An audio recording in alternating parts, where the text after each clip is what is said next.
алтны үнийн талаар эхлээд ярилцъя. Хэдийгээр бага зэргийн савлгаа ажиглагдаж байгаач өндөр өсөлттэй байна шүү дээ. Энэхүү өсөлт хэр хугацаанд үргэлжлэх бол? Өглөө нэмэнд Шэри Эврил. Өрсөнд баярлалаа. Алтны үнийн тал дээр бүтцийн шилжилт явагдаж байгаа гэж харж байна. Өмнө нь бидний ярилцж байсанчлан геополитикийн үйл явдлууд, Төв банкны алт худалдаа авалтууд зэрэг нь нөлөөлж байгаа. Одоогоор унц алтны үнэ $5,000 байна. Ирэх саруудад $6,000 хүрч өсөх хүлээлт үүсэж байгаа. Америк нэгдсэн улсын эдийн засагтай холбоотой болгоомжлолууд анхаарлын төвд орсноор алт худалдаа авалт идэвх үргэлжлээд явхаар байна. Тиймээс бид одоогоор алтны үнэ цаашдаа буурахаас илүүтэй өснө гэсэн төсөөлөлтэй байна. Та бизнесээ өргөтгөх төлөвлөгөөгөө санхүүжүүлэхэд үнийн өсөлтийг ашиглах гэж байна уу? Төслүүдийн хөрөнгө оруулалтын талаарх тодорхой зураглалаас сонирхолтой юу? Тийм ээ. Манай санхүүгийн тайлан үзүүлэлтүүд компани органик өсөлтийг бүхий л талаар дэмжихэд тохиромжтой байсаар ирсэн. Манай өрийн харьцаа 33% байснаас 6% болж буурсан. Түүнчлэн банкнд дах бэлэн мөнгөний хэмжээ $1 тэрбум төгсөн. Сүүлийн хагас жилд $608 сая цэвэр мөнгө урсгалыг бий болгосон. Алтны одоогийн спот ханшаас $1,400-аас $1,500 доогуур түвшинд байх үед гэсэн үг. Тэгэхээр цаашдаа бэлэн мөнгөний урсгал эхний хагас жилийн үеийнхээс илүү нэмэгдэнэ гэж үзэж байна. Тиймээс эдгээр төслөө санхүүжүүлэх бүрэн чадвартай. Эхний хагас жилд $608 сая мөнгө урсгалтай ажилласан үзүүлэлт нь бизнестэй аль хэдийн хөрөнгө оруулалт хийсээ дараах дүн гэдгийг анзаарсан байх. Тэгэхээр дотоодосоо санхүүжилтээ гаргаад явна гэж төлөвлөж байна.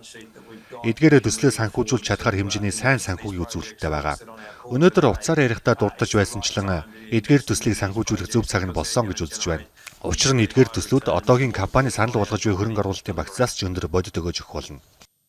Уул уурхайн салбарт өгөөж нь 15-аас 18% байх нь хангалттай гэж зарим компани үздэг. Харин таны бизнесээ өргөжүүлэх төлөвлөгөөний хүрээнд илүү өндөр өгөөж тусахаар байгаа сонсогдож байна. Ойлгоход илүү дөхөн болгож өгөхгүй юу? Evolution компани тооноос илүү чанар төвлөрч байна гэж ойлгож болох уу? Яг голыг нь оноод хэллээ. Бид хэр их унц алт толборлож байгаадаа бус ашигын маржиндаа төвлөрсөөр ирсэн. Манай одоогийн хөрөнгө оруулалтын багц дунджаар 18% өгөөжтэй байгаа. Харин одоогийн ханшаар тооцоод харавал хэрэгжүүлэхээр төлөвлөж буй төслүүдийн өгөөж 23-аас 128 хүртэлх хувьд хүрэхээр байгаа. Сайн мэдэгдсэн North Parks болон Ernest Henry уурхайн төслүүд зэрэг бүх шинэ төсөл маань 18%-аас өндөр өгөөж өгнө. Ингэснээр компани хэмжээнд дундаж өгөөжийн түвшинг нэмэгдүүлснээр хувьцаа эзэмшигчдэд ногдох ашиг дагаад өснө. Өөрөөр хэлбэл бид бизнестэй хөрөнгө оруулахын зэрэгцээ хувьцаа эзэмшигчдэд олох ногдол ашиг маань дээд зэгтээ хүрэх юм.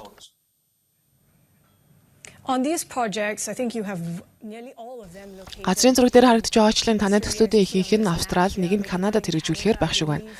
Цаашид өөр байршилд эсвэл харьяа нутгуудад бизнесээ тэлэх төлөвлөгөө бий юу? Бид үргэлж Tier 1 буюу доктортой эрсдэл багтай хөрөнгө оруулагчдад ээлтэй тогтоогдсон байршлуудад төсөл хэрэгжүүлэхийг зорддог.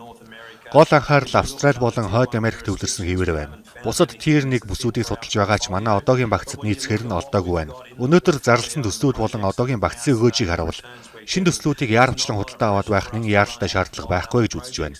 Харин Канад дахь байр сууриа өргөжүүлэх хүрээнд өнөөдөр British Columbia мужид 2 шинэ хайгуулын төслийн зорилтод байршлаа ил болгосон. Ирэх 12-аас 15 сарын хугацаанд өрөмтлөг хийж тэндх үйл ажиллагаагаа тэлэхээр төлөвлөж байна. Гэхдээ одоогийн байдлаар бол Tier 1 бүсэд хамаарах төслүүдтэй төвлөрсөн стратеги хадгалах болно. Танай төслийн багцад зис тодорхой хэмжээнд багтсан. Энэ чиглэлд үйлдвэрлэлээ нэмэгдүүлэх төлөвлөгөө байгаа юу? Алтны бизнестэй харьцуулахад хэр ялгаатай ажиллахаар байна вэ? Тийм ээ, эхний хагас жилд манай орлогын 25-аас 30 орчим хувийг зэсийн бизнес бүрдүүлсэн.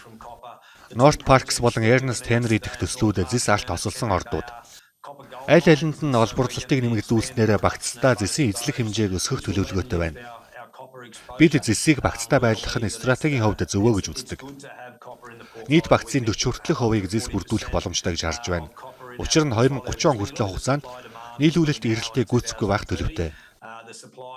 Зэсийн үнийн талаас харсан ч сайнаар тусгаар байна. Мөн North Parks, Ernest Henry дэх уурхайн одоогийн үйл ажиллагаанд түшиглэн үйлдвэрлэлээ нэмэгдүүлэх нь харьцангуй бага хөрөнгө оруулалтын ачаалалтай байж, ирэх жилүүдэд зэсийн бизнесээс өндөр өгөөж хүртэх боломжтой. Тиймээс бидний зүгээс зэсийн цаашдын төлөвт эерэг хүлээлттэй байгаа. Багцтай зэсийг байлгах нь бидний ялгарх бас нэгэн гол онцлог байх болов уу? Таны орлогын их үүсвэр алтны талаар асуухад та зах зээл бүсцийн шилжилт ажиглагдаж байгааг түрүүнд дурдлаа. Ам долларын хавьд суларч байгаа энэ үед одоогийн үнийн хөдөлгөөн үргэлжлэнэ гэж та харж байна уу? Гол металл болох алтанд хэрхэн нөлөөлөх бол? Тийм ээ, Америк нэгдсэн улсын нөхцөл байдлыг харуул улсын өр сүүлийн 6-аас 7 сарын хугацаанд хэдэн их найд ам доллараар өссөн. Хүүгийн төлбөрч өссөөр байна. Энэ нь Америк нэгдсэн улсын эдийн засагт дарамт учруулах болно. Мөн ам долларын хаш өсөхдөж дарамт болно гэж харж байна. Энэ нөхцөлд алтны үнийн төлөв эерэг бахаар байна.